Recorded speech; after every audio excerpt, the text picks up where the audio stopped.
Hello student, welcome to our YouTube channel commerce ओशेंसी। आज की क्लास में नया चैप्टर स्टार्ट करेंगे प्रोविजंस और रिजर्व्स का। इसे लास्ट क्लास में हमने डेप्रिसिएशन वाला चैप्टर कर रहे हैं, वो कंटिन्यू रहेगा। 2 टॉपिक रहते हैं उसके, वो किए जाएंगे साथ साथ इस चैप्टर के। अगर अभी तक आपने लास्ट क्लास ही नहीं देखी ताकि आपकी स्टडी में कंसिस्टेंसी बनी रहे। अगर अभी तक आपने मेरे यूट्यूब चैनल कॉमर्स ओशेंसी को सब्सक्राइब नहीं किया, सब्सक्राइब कीजिए, बेल आइकन जरूर प्रेस कीजिए ताकि जब भी मैंने वीडियोस अपलोड करूँ सबसे पहले नोटिफिकेशन आपके पास जाए, आप वीडियोस को सबसे पहले देखकर आपकी स्टडी बूस्टअप हो। प्रोविजंस एंड रिजर्व्स का मतलब क्या होता है कि फाइनेंशियल पोजीशन जो होती है बिजनेस की, उसको स्ट्रॉन्ग करने के पॉइंट ऑफ व्यू से प्रोविजंस और रिजर्व्स को जो क्रिएट किया जाता है। क्योंकि कुछ ऐसे इवेंट्स होते हैं जो कुछ एक्सपेक्टेड होते हैं, कुछ अनएक्सपेक्टेड होते हैं जो फ्यूचर के अंदर हो जाते हैं। कुछ इवेंट्स के बारे में हमें एक्सपेक्टेशन होती है कि ऐसा हो सकता है, लेकिन कुछ इवेंट्स ऐसे होते हैं जो अचानक से हो जाते हैं, एकदम से हो जाते हैं, उनके बारे में कुछ भी एक्सपेक्ट पहले से नहीं था, वो अनएक्सपेक्टेड रहते हैं। तो जो पूरा प्रॉफिट होता है बिजनेस के अंदर, वो सारे का सारा डिस्ट्रीब्यूट नहीं किया जाता शेयर होल्डर के अंदर एज अ डिविडेंड के रूप में। उस प्रॉफिट में से कुछ हिस्सा बचा के रख लिया जाता है ताकि जब ये इवेंट हैपन हो जो एक्सपेक्टेड या फिर अनएक्सपेक्टेड है, या फिर कोई भी ऐसी अननोन लायबिलिटी है जो क्रिएट हो जाए फ्यूचर के अंदर, तो उसको पूरा किया जा सके। तो उसके लिए पहले से ही प्रोविजंस और रिजर्व्स क्रिएट किए जाते हैं जो करंट ईयर का प्रॉफिट होता है उसमें से जो बनाए जाते हैं। जब फाइनल अकाउंट है जो प्रिपेयर करते हैं उस टाइम पे करंट ईयर का प्रॉफिट में से रिजर्व्स और प्रोविजंस को क्रिएट कर लिए जाते हैं। जो प्रोविजंस होते हैं, जो रिजर्व्स होते हैं, ये आपस में अलग होते हैं, सेम नहीं है। सिनोनियम्स हम इसको इस्तेमाल नहीं कर सकते, इंटरचेंजेबली हम इसको इस्तेमाल नहीं कर सकते, दोनों का मतलब अलग होता है। सबसे पहले आते हैं प्रोविजंस। प्रोविजंस क्या होते हैं कि ऐसी लायबिलिटी के लिए प्रोविजंस बनाए जाते हैं जो नॉन होती है।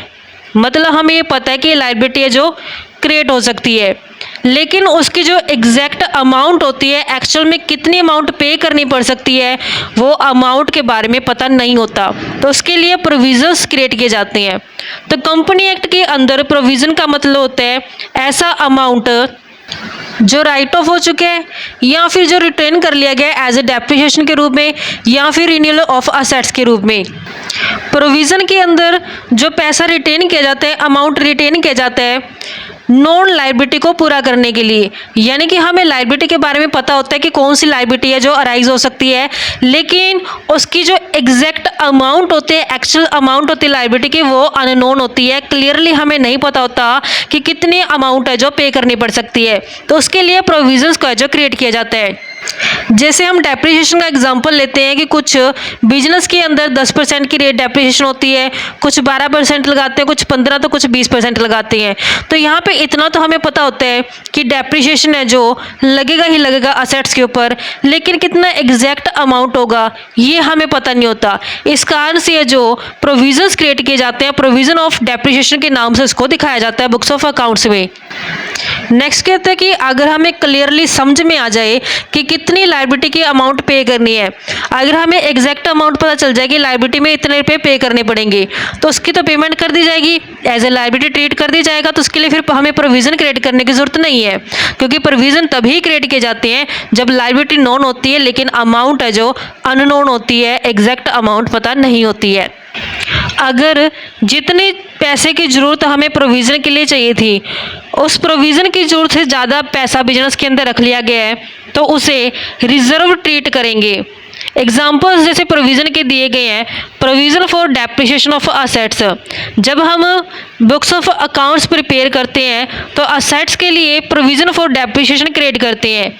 ऐसे प्रोविज़न फॉर टैक्सेशन है जो जब हम अकाउंटिंग पीरियड स्टार्ट करते हैं तो उसके लिए प्रोविज़न फॉर डेप्रिसिएशन बनाते हैं कि हमें एस्टिमेशन होता है कि इस साल हम इतना कमा लेंगे और इस साल हमें इतना है जो टैक्स पे करना पड़ेगा। तो हमने स्टार्टिंग में, ईयर के स्टार्टिंग में जो प्रोविज़न क्रिएट किया था वो टैक्सेशन के रिगार्डिंग, वो प्रोविज़न फॉर टैक्सेशन होता है, क्योंकि एग्जैक्ट जो अमाउंट होती है कितना टैक्स पे करने पड़ेगा ये हमें अकाउंटिंग ईयर की क्लोजिंग डेट को पता चलती है, जो final books of accounts prepare कर लिए जाते हैं, और कितना एग्जैक्ट टैक्स बना है वो हमें लास्ट में पता चलता है। लेकिन प्रोविज़न फॉर टैक्सेशन तो अकाउंटिंग के स्टार्टिंग में ही प्रिपेयर कर लिए जाते हैं। ऐसी provision for doubtful bad and doubtful debt, कि जो डेटर्स होते हैं, डेटर्स वो होते हैं जिनसे पैसा लेना होता है बिजनेस ने।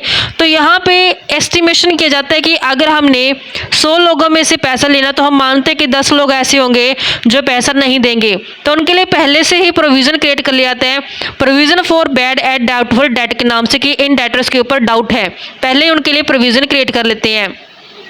ऐसे provision for discount on debtors के नाम से प्रोविज़न क्रिएट करते हैं। Provision for repairs and renewal of assets, जैसे असेट्स को रिन्यू करवाना है या फिर रिपेयर करवाना है, उसके लिए भी पैसा अलग से निकाल के रख लेते हैं करंट ईयर प्रॉफिट में से, जिसे provision for repair and renewal of assets के नाम से जाना जाता है। अब इसकी कैरेक्टरिस्टिक्स क्या होते हैं, फीचर्स क्या होते हैं प्रोविज़न की। सबसे पहले जो प्रोविज़न है जो बनाया जाता है वो नॉन लायबिलिटी को पूरा करने के लिए बनाया जाता है, क्योंकि लायबिलिटी हमें पता होती है किस लायबिलिटी की है जो एक आने वाले टाइम में अराइज हो सकती है, कौन सी लायबिलिटी, तो वो लायबिलिटी के बारे में ऑलरेडी पता होता है बिजनेस को। सेकेंडली की जो लायबिलिटी होती है वो तो नॉन होती है, लेकिन जो उसकी अमाउंट होती है वो प्रॉपर तरीके से हमें एक्यूरेट तरीके से नहीं पता होती कितनी अमाउंट है जो उस लायबिलिटी की पे करनी पड़ सकती है।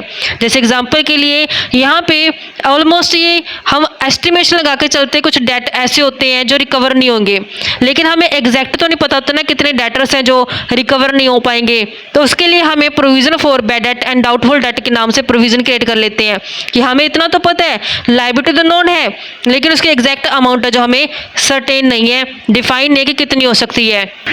जो प्रोविजंस होते हैं ये चार्ज अगेंस्ट प्रॉफिट होते हैं।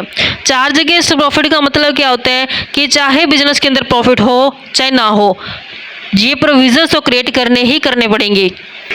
जिस चीज़ को लेकर के प्रोविज़न बनाया था अगर वो एक्चुअल में लॉस हो जाता है तो उस लॉस की भरपाई है जो प्रोविजंस में से हो जाती है, तो हमें जो प्रॉफिट होता है उस साल का उसके ऊपर कोई भी नेगेटिव इफेक्ट है जो नहीं पड़ता, क्योंकि जो घाटा हुआ जो नुकसान हुआ है वो प्रोविजंस में से है जो पूरा कर लिया गया है। नेक्स्ट आता है कि पर्पस या फिर इम्पोर्टेंस क्या है प्रोविज़न की, कि क्यों बनाया जाता है ये प्रोविज़न। सबसे पहले आता है to ascertain the true net profit of the business. अगर बिजनेस के अंदर एक्चुअल में ट्रू प्रॉफिट का पता लगाना है कि बिजनेस में कितने एक्चुअल में प्रॉफिट हुए हैं, तो उसके लिए ज़रूरी है कि उस साल के दौरान जितने भी खर्चे हैं, चाहे वो पे किए गए हों चाहे वो पे करने बाकी हों, वो सारे दिखाए जाएंगे प्रॉफिट एंड लॉस अकाउंट के अंदर। इसमें जो प्रोविजंस होते हैं वो भी दिखाए जाएंगे। जैसे एग्जांपल के लिए अगर प्रोविज़न बनाया गया है डाउटफुल डेट के अंदर, तो ये भी हमने प्रॉफिट एंड लॉस अकाउंट के अंदर दिखाना पड़ेगा ताकि ट्रू प्रॉफिट है जो बिजनेस का वो पता चल पाए। सेकंड जो इसका पर्पस होता है वो होता है to ascertain the true financial position of the business. जो नेट प्रॉफिट का पता चलता है ये तो हमें प्रॉफिट एंड लॉस अकाउंट से पता चलता है, जबकि फाइनेंशियल पोजीशन का पता हमें बैलेंस शीट बनाने से चलता है। बैलेंस शीट बना के हमें ट्रू फाइनेंशियल पोजीशन सिर्फ तभी पता चल पाएगी अगर हमने एडिक्वेट प्रोविजंस है जो बनाए होंगे, जितने भी एंटिसिपेटेड लॉसेज या फिर एक्सपेंसेस होते हैं। एंटिसिपेटेड होते हैं कि अनुमान है कि ये नुकसान हो सकता है, अनुमान है कि ये खर्चा हो सकता है, उसके लिए पहले से प्रोविज़न अगर क्रिएट किए गए हैं, बैलेंस शीट के अंदर दिखाए गए हैं, तो हमें बैलेंस शीट से बिल्कुल ट्रू फाइनेंशियल पोजीशन का पता चल जाएगा। To provide for known losses in the future, आने वाले टाइम में जो भी लॉस होते हैं, जो भी लायबिलिटी होती है, उसकी पेमेंट करने के लिए फंड की ज़रूरत होती है, तो फंड इकट्ठा करना पड़ेगा ताकि उस लायबिलिटी की और उस लॉसेस की भरपाई की जा सके जब नियर फ्यूचर के अंदर आने वाले टाइम के अंदर वो एग्जैक्ट एक्चुअल में लॉस या फिर लायबिलिटी हो। तो इसी कारण से जो प्रोविजंस होते हैं वो बनाए जाते हैं ताकि फंड है जो प्रोवाइड हो सके उन लॉसेस को पूरा करने के लिए। जैसे प्रोविज़न फॉर टैक्सेशन बनाए जाते हैं, प्रोविज़न फॉर रिपेयर्स बनाई जाती है, प्रोविज़न फॉर डैमेज के लिए जैसे arise from pending suits and such others. Provision damage के लिए कैसे बनाया जाता है, जैसे मान लो कि बिजनेस के अगेंस्ट किसी ने केस किया हुआ है, तो अगर वो हार जाते हैं इन टाइम फ्यूचर के अंदर, तो उसकी भरपाई है जो इन प्रोविजंस की हेल्प से की जा सकती है। नेक्स्ट पर्पस आता है for equitable distribution of expenses. Equitable distribution हो सके खर्चों का, उसके लिए प्रोविजंस के जो क्रिएट किया जाता है। जैसे एग्जांपल के लिए अगर मशीन की एस्टिमेट लाइफ है कि वो 10 साल तक चल सकती है, तो उसका जो टोटल अमाउंट होगा रिपेयर करने का जो खर्चा होगा पूरी लाइफ टाइम के दौरान मान लेते हैं कि 10,000 होगा, तो हमने provision for repair account create करना पड़ेगा। इसके लिए कैसे करेंगे कि 10,000 उसकी पूरी लाइफ टाइम के दौरान है जो खर्चा होगा, कितने साल उसका इस्तेमाल करना है, 10 साल। 10,000 पूरी लाइफ टाइम यानी कि 10 साल इस्तेमाल करेंगे, तो हर साल कितना करेंगे, 10,000 बटे में 10 करके 1,000 है जो हर साल हमने प्रॉफिट एंड लॉस अकाउंट से डेबिट करते जाना है, हटाते जाएंगे प्रॉफिट एंड लॉस से और इकट्ठा करते जाएंगे पैसा प्रोविज़न फॉर रिपेयर अकाउंट के अंदर। जब एक्चुअल में रिपेयर का जो खर्चा होगा उस खर्चे को फिर हमने रिपेयर अकाउंट के अंदर डेबिट कर देना है। तो यहाँ पे जो इक्वल बर्डन होगा प्रॉफिट एंड लॉस के ऊपर, हर साल जो हजार रुपये जो प्रॉफिट एंड लॉस अकाउंट से हटते जाएंगे ताकि इक्वल बर्डन है जो पूरे 10 ईयर्स तक है जो प्रॉफिट एंड लॉस के ऊपर पड़े। इस तरीके से बच्चों हमारे पास ये कंसेप्ट बनता था प्रोविजंस के रिगार्डिंग। नेक्स्ट आते हैं रिजर्व्स के रिगार्डिंग। रिजर्व्स को करेंगे नेक्स्ट क्लास में कवर। ऐसे ही रेगुलर क्लासेस के लिए आप मेरे यूट्यूब चैनल कॉमर्स एफिशिएंसी को सब्सक्राइब, लाइक और शेयर करें, बेल आइकन जरूर प्रेस करें ताकि जब भी मैंने वीडियोस अपलोड करूँ सबसे पहले नोटिफिकेशन आपके पास आए और वीडियोस को सबसे पहले देखकर आपकी स्टडी बूस्ट अप हो।